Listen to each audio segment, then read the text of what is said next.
The Chocolate Touch, Chapter 2. It was Sunday afternoon. The sun was sinking low in the sky, but the air was still quite warm. John was wandering along in the direction of Susan's house, absent-mindedly looking down at the sidewalk, when his eye was suddenly caught by a dully gleaming silvery gray coin lying right in his path. The coin was the size of a quarter, but even as he leaned forward eagerly to pick it up, John noticed there was something strange about it. It did not have a picture of George Washington or a picture of a bald eagle. On one side there was a picture of a fat boy, and on the other were the letters J.M., which was funny, John thought, because those letters happened to be his initials. Grasping the coin firmly, he ran on toward Susan's house. She liked to collect things. He thought she might be interested to know that he had the beginning of a coin collection. Although he was in the habit of going over to Susan's by the same route once or twice almost every day, this afternoon John found himself turning left where he usually turned right. I always go the same way, he thought. This time, for a change, I'm going a new way. He didn't stop to consider that you cannot go east by going west unless you go all the way around the world. Only 2 blocks along the unfamiliar street, John came to a small corner store. It was a neat red brick building with 2 big show windows. They were full of all sorts of candy. Susan was immediately, absolutely forgotten. John pressed his nose against one of the windows. He was imagining the taste of the chocolate-covered almonds and chocolate fudge on the other side of the glass when he noticed a man in a white apron standing behind the counter and beckoning to him. John was surprised. He hadn't expected the store to be open on Sunday. "Don't just stand in the doorway, John," the man called heartily. "Come on in." There's the man in the candy shop.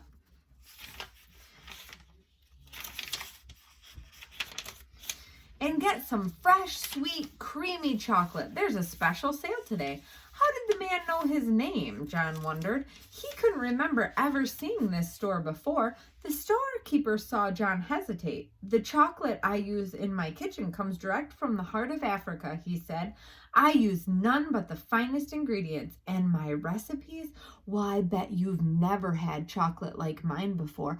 Come on in." "Thank you," John replied, walking to the counter. "But you see, the trouble is, well—" "No money?" the storekeeper asked. "No money whatsoever? What have you got in there in your right hand?" John had forgotten the old coin in his hand. "Oh," he said, "this is part of my coin collection. I mean," he added more honestly, "I'm going to save this coin and then get some more to make a collection." "Let me have a look," the storekeeper said. He looked briefly at the coin. "Aha!" he exclaimed. "Is it any good?" John asked, his hopes suddenly rising. "Very good," said the storekeeper. "In fact, it's the only kind of money I accept. But I don't suppose that you want to spend it on a box." "A whole box? I imagine you'd rather keep this for your coin collection than spend it on chocolate, wouldn't you?" "Oh, no," John said. "Chocolate any day." "Go ahead then, help yourself," the storekeeper said, pointing to a heavily laden show table piled high with large cellophane-wrapped candy boxes, all exactly alike. "You mean I can have one of these?" John asked, his eyes big and round with surprise. The candy boxes were as big as the ones his father always brought home at Christmas time. "Just help yourself," the storekeeper assured him. "That is, unless you think it might be better to ask your mother first." "She wouldn't mind," John said hastily and blushed. The storekeeper winked knowingly. "I'm sure she won't," he agreed. "Not in the long run, anyway."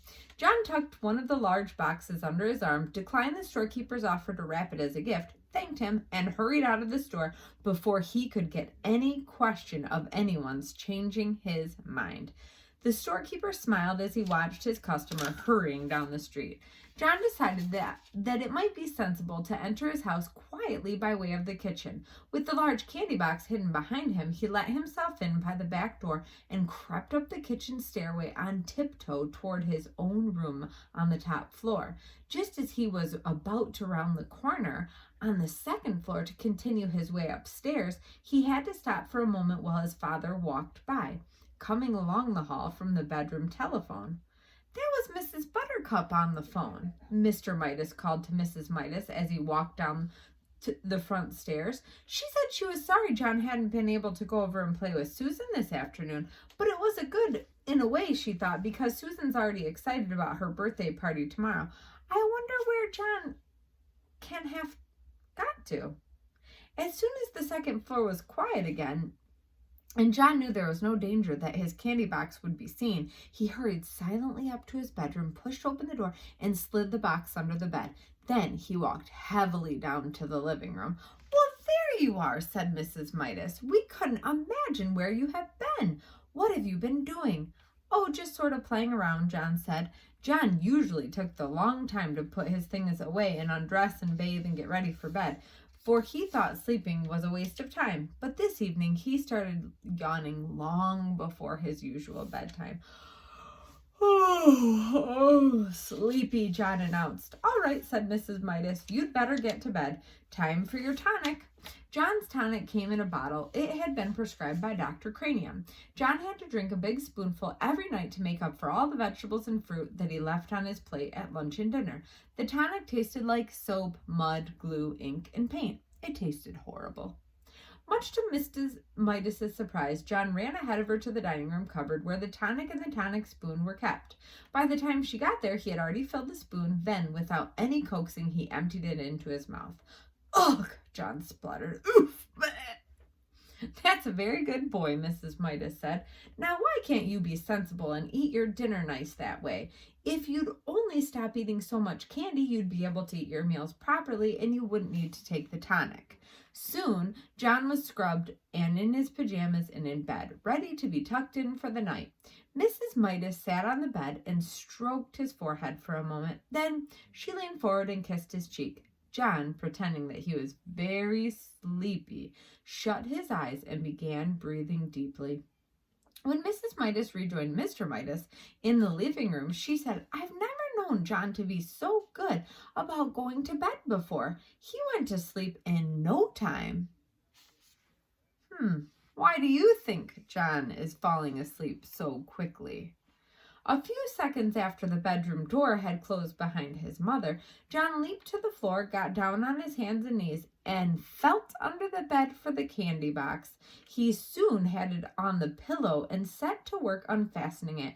First, he took off the thin outer sheet of the cellophane. Then he lifted off the lid. Then he removed the sheet of cardboard. Then he pulled off the square of heavy tinfoil. Then he took out a layer of shredded paper. As the wrappings piled up around him, John became rather anxious. At last, he came to a small central ball of cotton batting, and there, right in the middle, was a little golden ball. He picked at the ball with his fingernail and peeled away the gold paper, revealing a tiny piece of plain chocolate. It was the only piece of chocolate in the whole box. Deeply disappointed, John nevertheless put it in his mouth. He had never tasted a chocolate quite like it. It was the most chocolatey chocolate he had ever encountered. Do you think John liked the chocolate? Comment below.